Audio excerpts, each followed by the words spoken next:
Hello, welcome back to the YouTube channel Biological.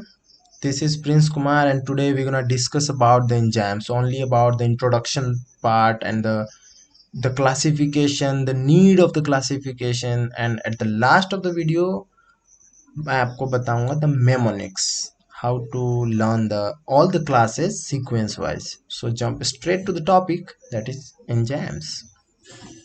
What are enzymes? Enzymes are basically biocatalyst. And what is biocatalyst? Biocatalyst, catalysts which take part in the living reaction is called the biocatalyst. And what are the catalysts? Catalysts are the substance which increases the rate of reaction without itself undergoing any change in the complete reaction. मतलब पूरे complete reaction में enzyme खुद को change नहीं करेगा और वो rate of reaction को बढ़ा देगा. आई रिपीट, पूरे कंप्लीट रिएक्शन में पर्टिकुलर ड्यूरेशन की बात करेंगे तो एंजाइम चेंज होगा, बट जब overall reaction completes the enzyme will restore itself. तो enzymes are basically the biocatalyst. Okay, they are synthesized in the body, synthesized in the cell.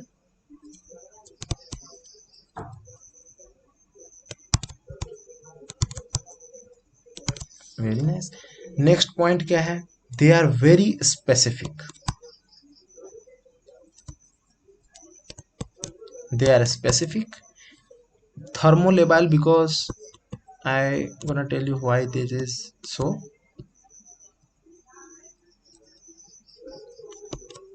Why we discuss this word thermolabile? Because the most of enzymes are proteins, और हमें पता है proteins will get denature on increasing the temperature in or the pH, so they are sensitive about towards them.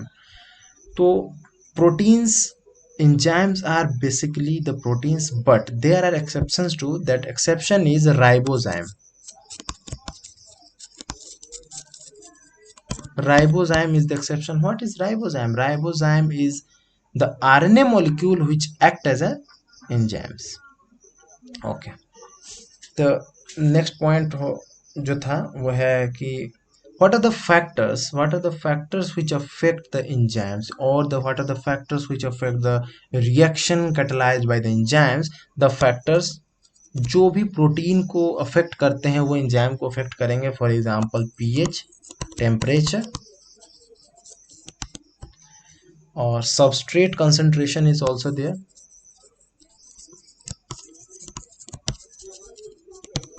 Substrate concentration भी है. उसके अलावा भी है जैसे कि कोफैक्टर्स, इनहिबिटर्स, एक्टिवेटर्स, ये सब भी है. ओके, ऐसे क्या फैक्टर्स हैं जो किसी को एंजाइम्स बोल सकते हैं? हम किसी भी मॉलिक्यूल को एंजाइम कब बोल सकते हैं? Means what are the basic characteristics of the enzymes? There are three main characteristic of enzyme that can be asked. What are the characteristic?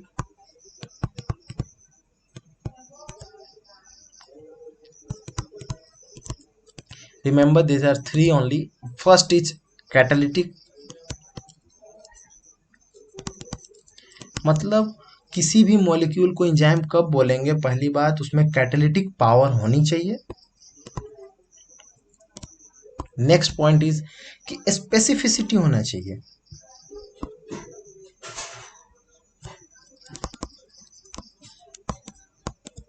And उसके बाद है उसका फिर रेगुलेशन भी होना चाहिए. अगर ये इतना तीन क्राइटेरिया अगर फुलफिल होता है, then we can call the molecule as a enzyme. The next is कि okay, what are the classes, और क्लासेस की जरूरत क्यों पड़ी? Why there was the need of the classification of enzyme.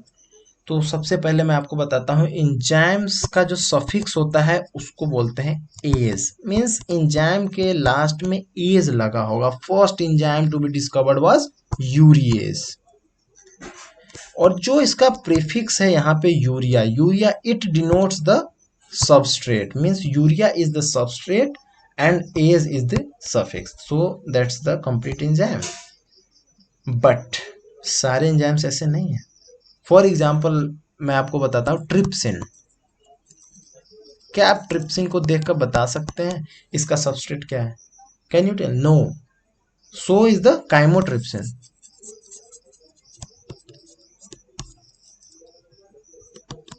So there was the need to classify this. तो फिर आता है अपना बॉस जो कि है IUBMB। What is IUBMB? ये इंटरनेशनल यूनियन है for biochemistry and molecular biology. इन्होंने बनाया एक EC। What is EC? Enzyme commission.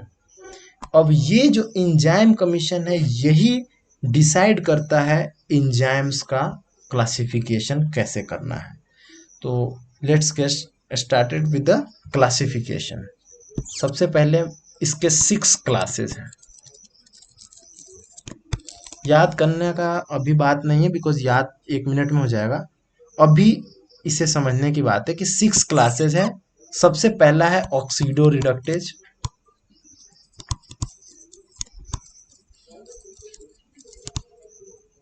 Oxido reductase को E.C.1 भी बोला जाएगा बिकॉज ये एंजाइम कमीशन का फर्स्ट क्लास है। नेक्स्ट इज ओके, पहले ऑक्सीडो रिडक्टेज के बारे में समझते हैं। ये वो एंजाइम्स हैं जो कि ऑक्सीडेशन या रिडक्शन करने में काम आते हैं। तो इसके सब क्लासेस भी होंगे। कौन होते हैं इसके अंदर, कौन आते हैं? तो इसको समझने के लिए जितने भी अपने ऑक्सीडेजेज के एंजाइम हैं या फिर जितने भी डिहाइड्रोजिनेज, फॉर एग्जांपल हमने क्रेब्स साइकिल में पढ़ा है डिहाइड्रोजिनेज। जहाँ जहाँ NADH2 बना वहाँ वहाँ डिहाइड्रोजिनेज यूज आया है। Succinate dehydrogenase, alpha ketoglutarate dehydrogenase. तो that all are the oxido reductase. Okay, next है सेकेंड जिसको EC2 बोलेंगे, that is transferases. What is transferases? Okay, कौन आएंगे इसमें? ट्रांसफरेजेस क्या करते हैं? तो ट्रांसफरेजेस क्या वो होते हैं जो किसी भी ग्रुप का ट्रांसफर करेंगे। फॉर एग्जाम्पल फॉस्फेट का ट्रांसफर जो कि मैंने पहले बताया था, काइनेजेस फॉस्फेट का ट्रांसफर करते हैं। तो वो सब इसमें आएंगे जितने भी काइनेजेस हैं। मैं आपको एग्जाम्पल के तौर पे बताता हूँ हेक्सोकाइनेस। बहुत बढ़िया एग्जाम्पल है। तो hexokinase is example of transferases. हाँ, बिकॉज उसका पूरा नाम हेक्सोकाइनेस का हेक्सोस मीन्स डीहेक्सोस, बेटर टू से डीहेक्सोस 6 phosphate transferase. This is the complete ये क्लासिफिकेशन के हिसाब से, बिकॉज ये ट्रांसफरेजेस फॉस्फेट का करता है और 6 हेक्सोस मीन्स ग्लूकोज में करता है। तो जितने भी काइनेजेस हैं ये आ जाएंगे ट्रांसफरेजेस में। उसके अलावा ट्रांस एमिनेज जो कि एमाइनो एसिड में काम आएंगे, तो ट्रांस एमिनेज भी होते हैं, वो भी ट्रांसफरेज। लेकिन okay, I must write down here कि kinases and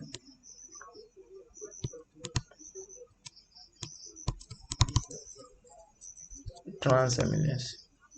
okay, next is third EC3।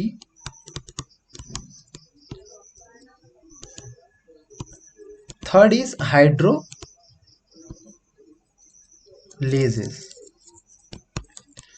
Hydrolases क्या करते हैं? ये बहुत ही इंपॉर्टेंट है, आपने नोटिस नहीं किया होगा बट अभी आपको पता चलेगा। हाइड्रोलेजेस क्या करते हैं? ये वाटर का एडिशन करते हैं। बस किसी भी मॉलिक्यूल के बीच में वाटर का एडिशन करके उन्हें तोड़ देते हैं। तो यहाँ पे सबसे इंपॉर्टेंट बात है कि वाटर का एडिशन होगा। मीन्स एक मॉलिक्यूल वाटर को किसी भी एक मॉलिक्यूल के बीच में ऐड करके उसे स्प्लिट कर देना है। अब हाइड्रोलेजेस में कौन से हैं, इसके सब क्लासेस में कौन कौन से आते हैं? तो ये बहुत आसान है बिकॉज पेप्टाइडेजेस, इनफैक्ट जितने भी डाइजेस्टिव जूसेस हमने पढ़े हैं, डाइजेस्टिव एंजाइम, वो सारे हाइड्रोलेजेस में हैं। For example esterases, peptidase. तो ये सारे हाइड्रोलेजेज में। इनफैक्ट डाइजेशन में होता क्या है, पूरे डाइजेशन में क्या होता है, डाइजेस्टिव एंजाइम क्या करते हैं, वो सिर्फ फूड का हाइड्रोलिसिस करते हैं। हाइड्रोलिसिस मीन्स वाटर को ऐड करके उसे स्प्लिट करते हैं। ऑक्सीडेशन नहीं करते हैं फूड का। फूड का ऑक्सीडेशन होता है सेल के अंदर, जो कि करते हैं ऑक्सीडोरिडक्टेज, क्रेब्स साइकिल, ग्लाइकोलाइसिस, ये लोग करते हैं ऑक्सीडेशन। बट डाइजेशन सिर्फ हाइड्रोलिसिस करता है। तो हाइड्रोलिसिस में डाइजेस्टिव जूस है। Okay, the next is EC4। EC4 class number 4, जो कि है लाइएजेस, मीन्स तोड़ना है। तोड़ हाइड्रोलिसिस भी रहा था, बट वो वाटर का एडिशन कर रहा था। यहाँ कोई वाटर का एडिशन नहीं होगा। मीन्स यहाँ पे एक इंपॉर्टेंट नोट है कि ये नॉन हाइड्रोलिटिक है।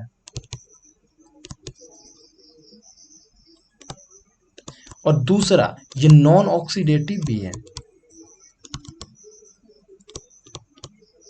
मीन्स ये नॉन हाइड्रोलिटिक, नॉन ऑक्सीडेटिव, और फिर अगर स्प्लिट करता है तो वो that comes under the lyases. Example कैसे करेगा फिर ये? एग्जाम्पल है कि ये करेगा क्या, ये डबल बॉन्ड का फॉर्मेशन कर देगा।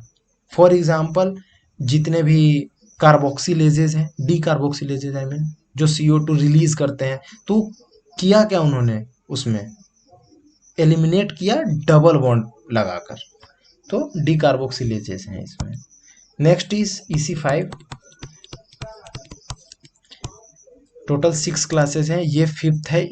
ये आइसोमेरेजेस। आइसोमेरेजेस सिंपल है, नाम से ही क्लियर है कि आइसोमर का फॉर्मेशन होगा। Means only it changes only the structural, जो उसका स्ट्रक्चरल कॉन्फ़िगरेशन है उसको चेंज कर देगा, तो स्ट्रक्चरल चेंज आ जाएगा।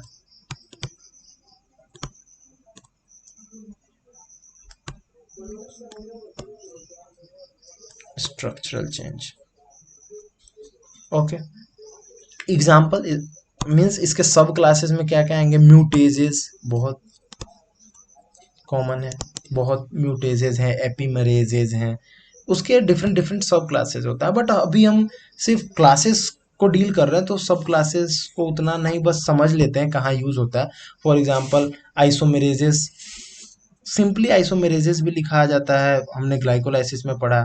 फर्स्ट रिएक्शन जो है हेक्सोकाइनेज, सेकेंड रिएक्शन इज आइसोमेरेजेस, तो सिंपली क्लास ही लिख देते हैं। Okay, EC6। Finally ligases, means ये ऐड करना है। फॉर एग्जांपल, ऐड, आपको ADP में फॉस्फेट ऐड करना है, सब जगह है लाइगेजेस। तो ये लास्ट है। नेक्स्ट है कि इसको याद कैसे रखना है, क्या सबको ऐसे याद रखना है? बिल्कुल।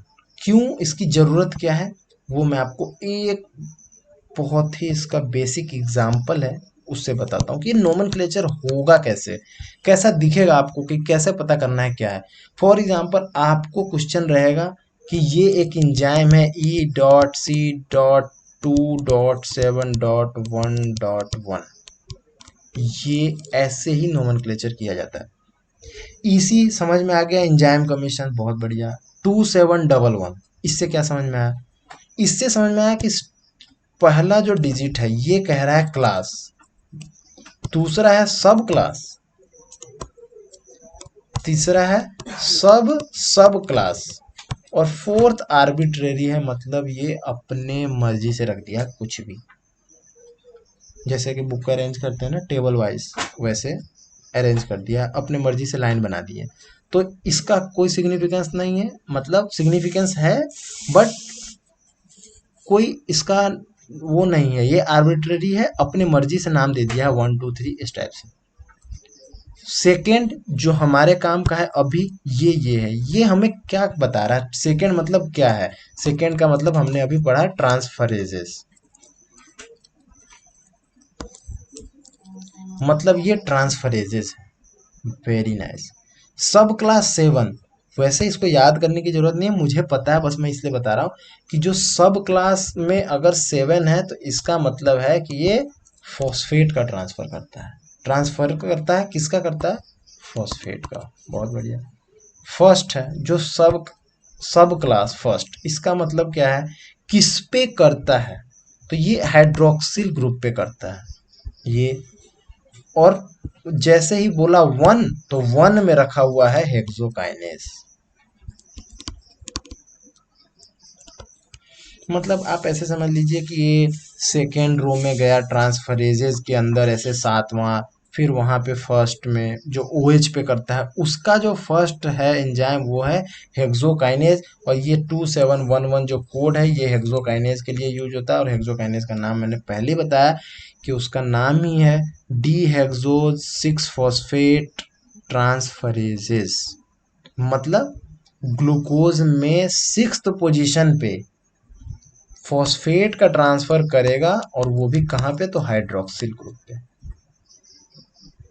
तो इस टाइप से इसका जो यूज है, इसका जो सिग्निफिकेंस है वो ऐसे है। याद रखना है कि 4 ही डिजिट में क्लासिफिकेशन किया जाता है, जिसमें 1 2 3 तो पता है क्या चीज के हैं, और 4th आर्बिट्ररी है, ऐसे ही नंबरिंग किया हुआ है। तो लास्ट है, लास्ट सेक्शन पे हम लोग आ चुके हैं कि इसको याद कैसे करना है सारे क्लासेस को एक साथ। तो मेरा बहुत ही बेकार जैसा है, बट निमोनिक से इसे मैंने याद रख रखा है, आप भी कर सकते हैं। सबका फर्स्ट लेटर लिखते हैं।